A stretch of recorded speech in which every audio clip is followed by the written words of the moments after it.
नमस्कार मित्रांनो, सुप्रीम कोर्टामधून सगळ्यात मोठी घडामोड सध्या समोर येत आहे. एकनाथ शिंदेंच्या जवळ गेलेलं धनुष्यबाण चिन्ह गोठवलं जाणार. मित्रांनो, शिंदे विरोधात ठाकरे वादामध्ये महाराष्ट्राच्या सरकारला सगळ्यात मोठा धक्का.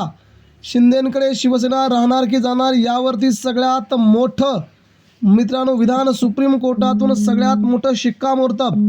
सलग आज 8व्या दिवशी सुनावणी झाल्याच्या नंतर राज्यात मात्र या सगळ्यात मोठ्या सुनावणीमध्ये उद्धव ठाकरेंचा दणदणीत विजय झाल्याचं चित्र सगळ्यांसमोर निर्माण झालंय.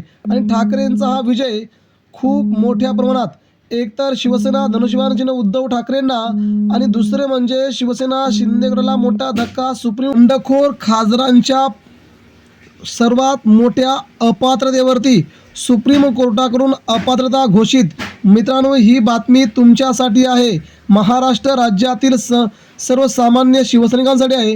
6 खासदार तर अपात्र होत आहेच, परंतु 39 आमदार एकनाथ शिंदेंच्या सोबत गेलेले 39 आमदार हे देखील अपात्र. आणि महाराष्ट्राच्या राजकारणामध्ये एकनाथ शिंदेंना हा जबर धक्का.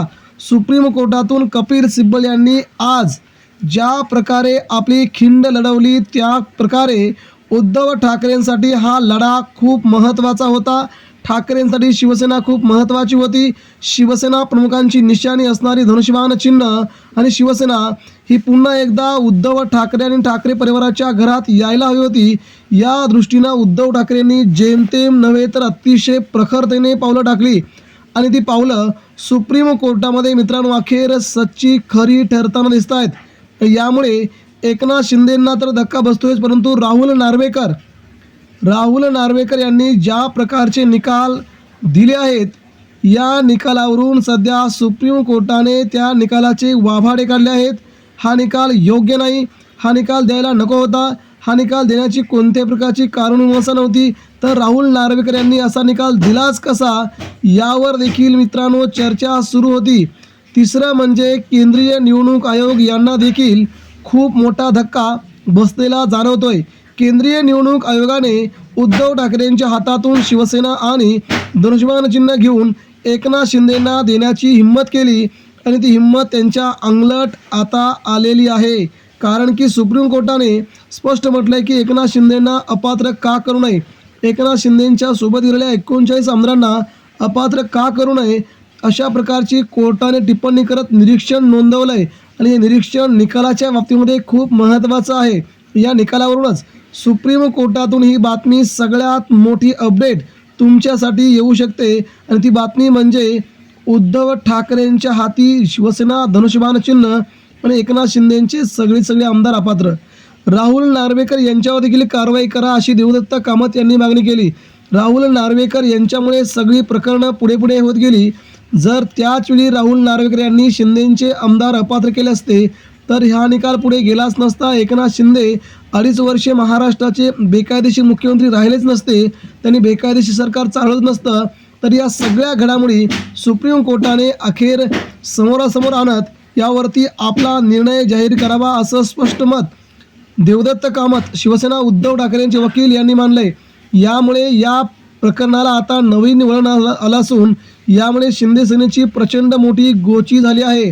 आता फुटलेले 6 खासदार, त्यावेळी जुने फुटलेले खासदार, पक्ष शिवसेना चिन्ह आणि दुसरीकडे केंद्रीय निवडणूक आयोग राहुल नार्वेकर या सगळ्यांच्या पेचामध्ये एकनाथ शिंदेंची शिवसेना पुरती अडकल्याचं चित्र या निमित्ताने जाणवू लागलं आहे. आणि मित्रांनो, ही सुनावणी गेली 7 दिवस फक्त ठाकरेंनीच गाजवली असल्याकारणाने याच्यावरती निरीक्षणं पाहता, याच्यावरच्या टिप्पण्या पाहता एकनाथ शिंदेंच्या हातात शिवसेना राहणं, धनुष्यबाण राहणं आता नामुमकिन आहे. ते कधी राहणार की नाही, राहू शकत नाही अशा प्रकारचं चित्र निर्माण झालं आहे. त्यामुळे मित्रांनो, महाराष्ट्राच्या पुढील अध्यायाला राजकीय अध्यायामध्ये उद्धव ठाकरे आपली नवीन भूमिका जाहीर करून देशात एकनाथ शिंदेंची शिवसेना संपूर्णपणे ठाकरेंच्या इलाक्यात, ठाकरेंच्या कब्जात येण्यासाठी वातावरण तयार होत असल्याचं सध्या तरी जाणवत आहे. कपिल सिब्बल आणि देवदत्त कामत यांनी ज्या प्रकारे सुप्रीम कोर्टामध्ये ठाकरेंची बाजू मांडली ती बाजू अतिशय प्रखरतेने, अतिशय जबरदस्त अशी होती. आणि या बाजूने मात्र ठाकरेंचं वजन प्रचंड वाढल्याचं जाणवत आहे. दुसरी महत्त्वाची बाब म्हणजे सुप्रीम कोर्टामध्ये उद्धव ठाकरेंच्या शिवसेनेतून आत्ता गेलेले 6 बंडखोर खासदार यांना देखील सुप्रीम कोर्टाकडून नोटीस जारी झाली असून त्यांना लेखी उत्तर देण्याचे आदेश त्यांच्या घरापर्यंत पोहोचलेत. त्यांच्या घरात जाऊन ठाकरेंच्या शिवसेनेने ते आदेश दिले आहेत. त्यामुळे त्यांना देखील हा मोठा धक्का आहे. कारण 31 ऑगस्टच्या सुनावणीच्या दिवशी त्यांना सुप्रीम कोर्टामध्ये हजर राहण्याचे आदेश थेट दिले गेले आहेत आणि हे आदेश असे आहेत की त्यांना तिथे हजर राहून त्यांना आपली बाजू मांडायची आहे. अन्यथा 6च्या 6 बंडखोर खासदारांना सुप्रीम कोर्टातून अपात्रतेची घोषणा होणार असल्याची सगळ्यात मोठी अपडेट समोर येते. त्यामुळे 6 देखील खासदार आणि उरलेले आमदार सगळे निकाल एकत्रितपणे एकनाथ शिंदेंच्या विरोधात लागू शकतात, अशा प्रकारची टिप्पणी सध्या सुप्रीम कोर्टाकडे बाहेर येते. आणि हा निकाल उद्धव ठाकरेंसाठी नक्कीच पुढे पक्षाला नवसंजीवनी देणारा, कार्यकर्त्यांना पुढे नेणारा आणि एकंदरीत महाराष्ट्राला पुढे घेणारा असेल.